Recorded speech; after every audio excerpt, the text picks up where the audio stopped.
Alhamdulillah alladzi anzala ala abdihil kitaba wa lam yaj'al lahu 'iwaja. Asyhadu an la ilaha illallah wahdahu la syarikalah wa asyhadu anna Muhammadan abduhu wa rasuluh la nabiyya ba'da, amma ba'd. Jamaah sekalian yang saya hormati, bulan Ramadan seringkali disebut dengan Syahrul Quran, bulan Al-Quran, karena Al-Quran diturunkan pada bulan Ramadan. Karena itu komitmen kita kepada Al-Quran harus kita tingkatkan, harus kita perkuat. Semua kita sering mendengar istilah tadarrus Al-Quran. Kalau bulan Ramadan sering dipopulerkan istilah tadarrus Al-Quran. Kalau disebut tadarrus itu persepsinya apa itu? Baca Quran. Padahal tadarrus itu artinya mempelajari Al-Quran.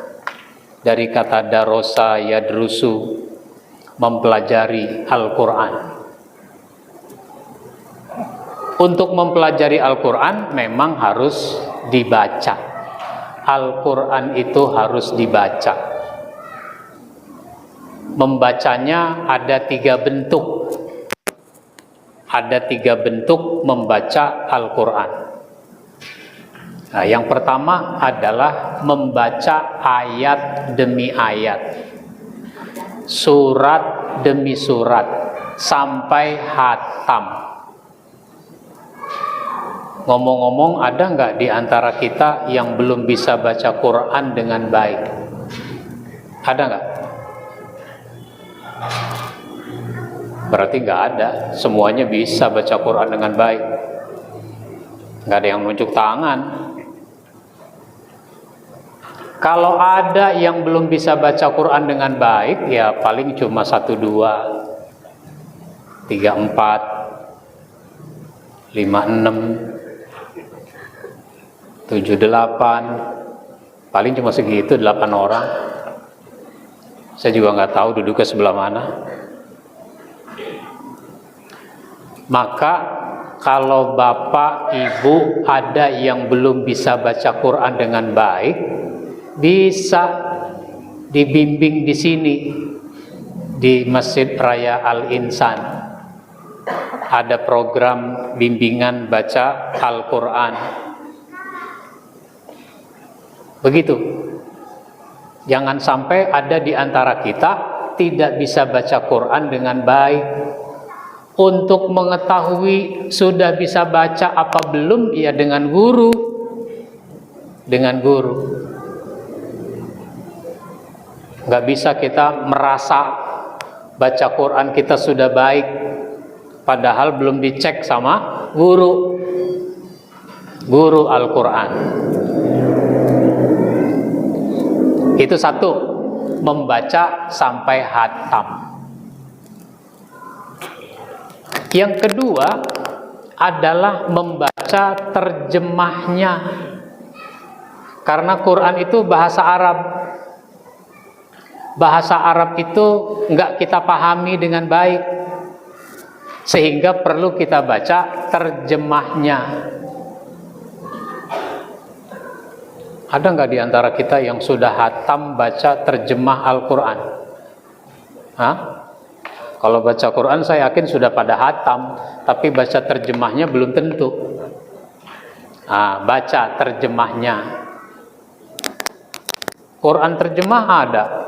Di sini ada tuh, cakep-cakep Qurannya tuh, nggak ada yang baca gitu, masih bagus. Di HP ada nggak? Di HP ada aplikasi Al-Quran terjemahnya, bahkan kita bisa membaca di mana saja. Kalau kita mau menggunakan HP untuk baca Quran, baca terjemahnya, itu bisa kita lakukan di mana saja. Baca terjemahnya.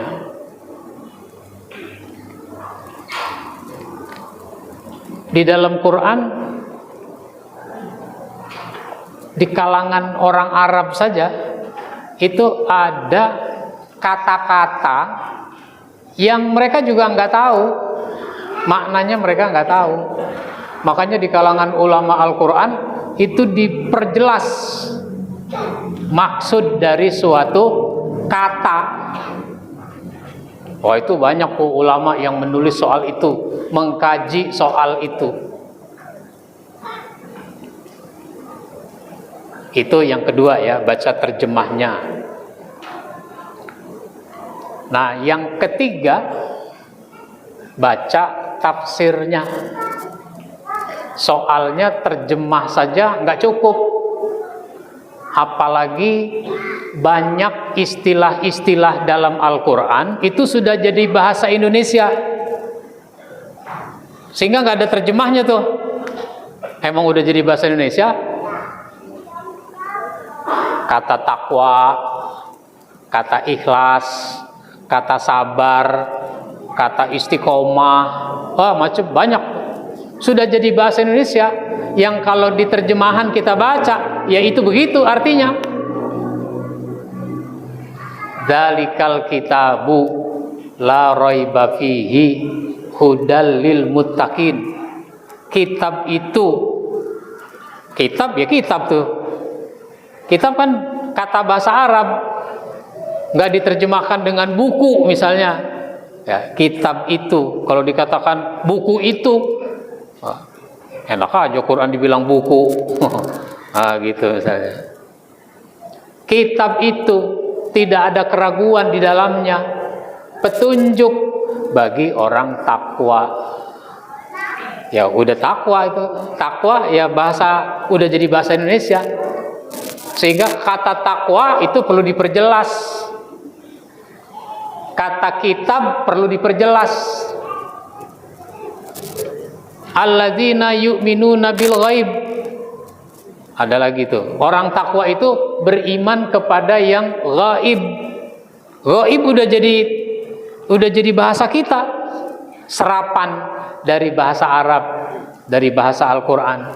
Ghaib perlu dikasih penjelasan lagi, definisi.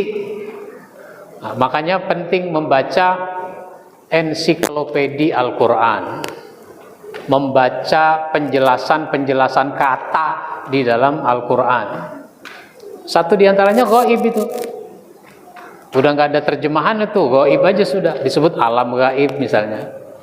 Maka ghaib itu ada tapi tidak bisa dilihat dengan mata kepala kita. Nah, makanya kalau di madrasah, kalau di pesantren, guru mengabsen muridnya. Ahmad hadir, nah ada tuh si Ahmad hadir gitu. Ali hadir, nah, Ali jawab hadir gitu. Habis A, B, Burhanuddin, gak ada yang jawab. Kata temennya apa? Ghaib, katanya begitu. Burhanuddin ghaib. Dia nggak ada di kelas ini, tapi bisa jadi dia ada di rumah, bisa jadi dia ada di kantin lagi malas belajar dan sebagainya. Nah, itu contoh. Maka semua itu perlu dibimbing dengan yang namanya tafsir. Maka yang ketiga kita harus baca tafsir.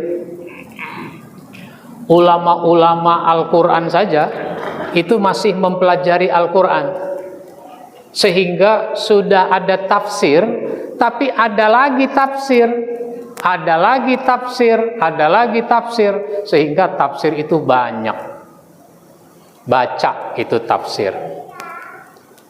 Maka di rumah kita mesti ada paling tidak satu buku tafsir. Paling tidak satu buku tafsir. Misalnya ulama kita Buya Hamka menulis tafsir Al-Azhar. Punya tafsir Al-Azhar di rumah? Enggak punya. Ada lagi ulama kita Pak Quraisy Shihab menulis tafsir namanya Al-Misbah. Punya tafsir Al-Misbah? Nggak punya juga. Padahal harganya nggak sampai 4 juta. Harganya nggak sampai 4 juta. Nyicil motor aja kebayar. Masa tafsir nggak kebayar? Ada tafsir yang ditulis oleh tim Kementerian Agama 10 jilid. Kalau Quraisy Shihab 15 jilid. Kalau Buya Hamka dicetak ulang itu 9 jilid. Nah, begitu. Dan sebagainya, banyak tafsir, belum lagi yang terjemahan dari bahasa Arab. Ada tafsir Fi Zilalil Quran ditulis oleh Sayyid Qutb. Ada tafsir Al-Munir ditulis oleh Wahbah Az-Zuhaili. Banyak tafsir, saking banyaknya jadi bingung. Akhirnya apa? Nggak ada satupun yang dipunyai. Nggak ada satupun punya. Nah, sekarang zaman teknologi, kita punya HP, tinggal cari. Di HP juga bisa ada tafsir. Tinggal kita ketik di Google misalnya tafsir surat Al-Baqarah ayat 1 sampai ayat 5. Nah, nanti muncul tafsir Ibnu Katsir bagaimana, tafsir Quraisy Shihab bagaimana, dan seterusnya. Jadi ada 3 bentuk membaca yang harus kita lakukan. Baca ayat demi ayat, surat demi surat sampai hatam. Yang kedua, baca terjemahnya. Terjemahnya banyak, tinggal kita baca sedikit-sedikit supaya kita terbantu memahami Al-Quran. Dan yang ketiga, baca tafsirnya. Dengan tafsir kita mendapatkan penjelasan yang lebih rinci dari Al-Quran. Ulama-ulama, bahkan para sahabat dulu memberikan penjelasan tentang maksud dari suatu ayat. Ini sesuatu yang harus kita lakukan. Nabi juga dulu memberikan penjelasan tentang maksud Al-Quran. Dulu Nabi membacakan surat Al-An'am ayat 153. Nabi mengambil sebatang kayu yang kecil. Di sini ada pasir. Ada pasir. Kalau kayak kita tanah gitu kan, debu. Nabi menggaris pasir itu, digaris begini, lurus, sambil membacakan wa anna hadza sirati mustaqima. Inilah jalanku yang lurus. Maksudnya Islam dengan Al-Quran dan hadis, inilah jalanku yang lurus. Fattabi'uhu, ikuti jalan ini. Dikasih tanda panah, ikuti jalan ini. Ikuti jalan Islam. Wala tattabi'us subula, kamu jangan ikuti jalan-jalan lain. Dibikin garis ke kanan, dibikin garis kiri, bikin garis kanan, bikin garis kiri. Jangan ikuti jalan-jalan lain. Kenapa? Fatafarraqu bikun an sabili, karena itu bisa mencerai-beraikan kamu dari jalan Allah Subhanahu wa taala. Dzalikum wassaqum bihi la'allakum tattaqun. Itu diperintah kepadamu supaya kamu bertakwa kepada Allah Subhanahu wa taala. Nah, itu contoh Nabi memberikan penjelasan terhadap suatu ayat. Sahabat-sahabat juga memberikan penjelasan. Ulama-ulama juga demikian. Sekarang kita tinggal mempelajarinya. Maka kita bersyukur sudah mendapat kemudahan untuk mempelajari Al-Quran, karena begitu banyak kelengkapan yang bisa kita gunakan untuk memahami Al-Quran. Demikian yang saya sampaikan pada malam ini, mudah-mudahan bermanfaat buat kita semua dan kita bersemangat menjadikan Ramadan sebagai momentum untuk menguatkan ikatan batin kita kepada Al-Quran. Amin ya rabbal alamin. Wassalamualaikum warahmatullahi wabarakatuh.